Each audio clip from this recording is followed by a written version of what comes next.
Level 1. The Street Kid. You're a 16-year-old standing on a corner watching the real players. You see the chains, the cars, the respect. You want that life. You start hanging around.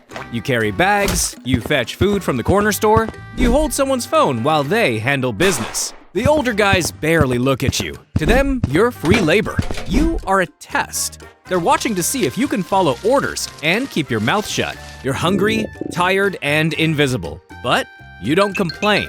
You watch, you learn. You're waiting for your chance to prove you're worth something. Level 2. The Lookout. You passed the test. Now you have a real job. Your new boss hands you a burner phone and points to a street corner. Your job is simple. Watch. You stand there for 24-hour shifts. You watch for cop cars, rival gangs, anything that can disrupt the operation. If you see something suspicious, you send out a text. One word. Blue means police. Red means rivals. Your eyes never close. You don't get bathroom breaks, and you don't get to sit down. You are a human alarm system, cheap and disposable. If the cops roll up, you're the one getting arrested while everyone else scatters. You make barely $100 a week, but you're proving you're reliable. Do this for long enough, and they'll give you a chance to actually touch the product. Level 3. The Corner Boy. You're done just watching. Now you're selling. You stand on your assigned block with product in your pocket. Cars pull up, you walk to the window, you make the exchange. Cash in, product out. You do this about 100 times a day. You're making real money for the first time, maybe 200 or 300 a week. You buy new shoes, you buy a chain, you feel important. But here's the catch. You are the most visible target in the entire operation. The cops know your face, the rivals know your corner. You're out in the open while the bosses stay hidden. If a detective wants an easy arrest, they grab you. If a rival crew wants to send a message, they shoot you. You're earning, but you're also bait. You survive this level by being fast, being smart, and never keeping product on you longer than you have to. Level 4. The Muscle. You've proven you're not scared. You stood your ground when rivals rolled through, you didn't run when shots were fired, and you didn't snitch when the cops pulled up. The bosses notice. Now they hand you a weapon and give you a new job. You collect debt. Some guy owes $2,000 and he's been dodging calls for 2 weeks. You show up to his apartment to pay him a visit. You break his door and let him see the gun in your waistband. You give him 24 hours to pay up. You also handle disrespect. If someone's talking to the cops, you pay them a visit. If a store owner refuses to pay protection, you make sure to show him why the protections are necessary. You are the fear mechanism that keeps the operation running. You're respected now, but you're also doing the dirty work that gets people killed or locked up for life. One mistake here, and you're doing 20 years for aggravated assault. But if you're smart, if you're brutal just when you need to be, you might get a crew of your own. Level 5. The Gang Leader. You run your own corner crew now. You have 10 guys working under you. Some are lookouts, some are corner boys, some are disposable muscle. You are their leader. Every night they bring you cash. You count it, keep your cut, and you pass the rest up to the territory boss. Your job is to keep the money flowing and keep your crew in line. If one of your guys gets arrested, you send a lawyer. If one of your guys gets jumped by rivals, you organize payback. You're also the judge. When 2 of your guys have a beef over money or a girl, they come to you. You also have a quota now. You have to deliver a fat envelope to the boss every week. If the cops shut down your corner, you have to find a new spot by Monday. If your crew stops earning, you get replaced. And in this world, replaced means executed.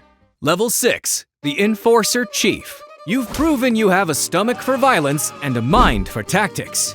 Now, you command the entire enforcement wing. When the territory boss has a problem that can't be solved with words, he calls you directly. Maybe a rival leader disrespected the organization. Maybe a crew member stole $50,000. Maybe a witness is scheduled to testify next week. You get given a name, and your job is to make that name disappear permanently. You don't kick in doors anymore. You plan the operation, assign the targets, and map out the getaway routes. You have a team of 5 or 6 guys who will do anything you say. You also make sure no evidence is left behind.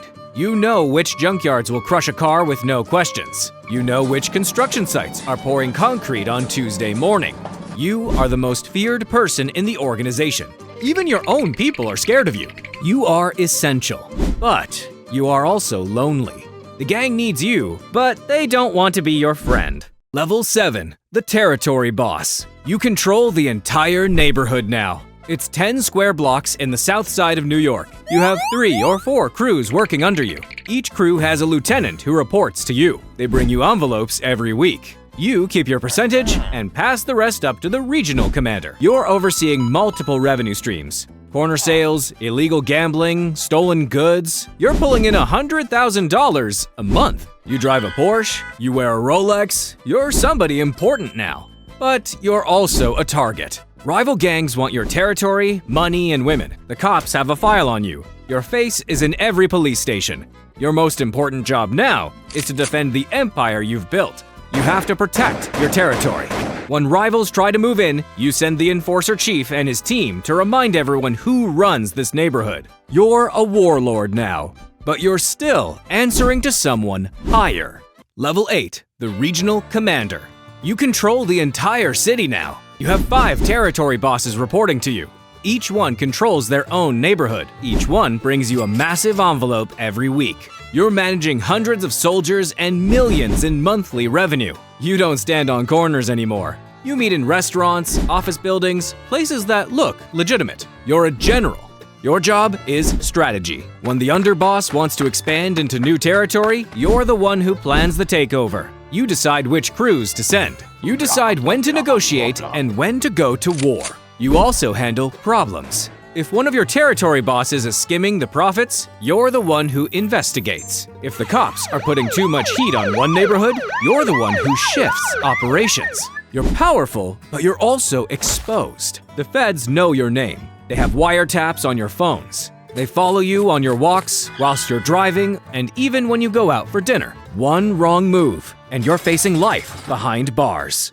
Level 9. The Underboss. You walk into the room. 15 men in expensive clothes stand up instantly. They don't sit until you tell them to. You are power. You run the daily operations of the entire organization. All the regional commanders report to you. You collect the envelopes from across the city, and you settle disputes too big for the commanders, but too small for the boss. You also manage the legitimate businesses: construction companies, waste management firms, real estate developments. To the outside world, you're a successful businessman, but you're also the shield. The feds are always trying to build a case against the boss. They want to put him in handcuffs for the evening news. You stand in their way. You're his insulation. If they find evidence of a crime, you step forward and take the blame. You do everything to keep your boss away from harm. This is your duty. You have everything: money, power, respect, but you're not at the top. But that's about to change very soon. Level 10. The Boss. You've made it. You survived the streets, the wars, and the betrayals. You are the king. You sit at the head of the table. 20 men kneel before you. They don't look you in the eye unless you give them permission. You're a ghost now. You never touch product or any cash from the streets. You have layers of people between you and every crime. You whisper a problem to your underboss, and in an hour it disappears. Your word is power. You meet with the bosses of other major organizations. You sit in a quiet room and divide the city like a cake. You decide who gets to operate and who gets shut down. You control politicians, judges, and police captains. You're worth $500 million, but most of it is hidden in shell companies and offshore accounts. You live in a mansion with gates and security cameras. You have bodyguards everywhere you go, but you have no peace. Your underboss wants your throne. Rival gangs want to take your territory, and your regional commanders think they're smarter than you. The feds also have agents working undercover in your organization right now. You can't trust anyone. You can't walk into a restaurant without wondering if this is the day someone makes their move. You have no choice. You'll stay on this throne until you die in a hospital bed, a prison cell, or face down on the pavement outside a steakhouse. You chose this life. Was it worth it?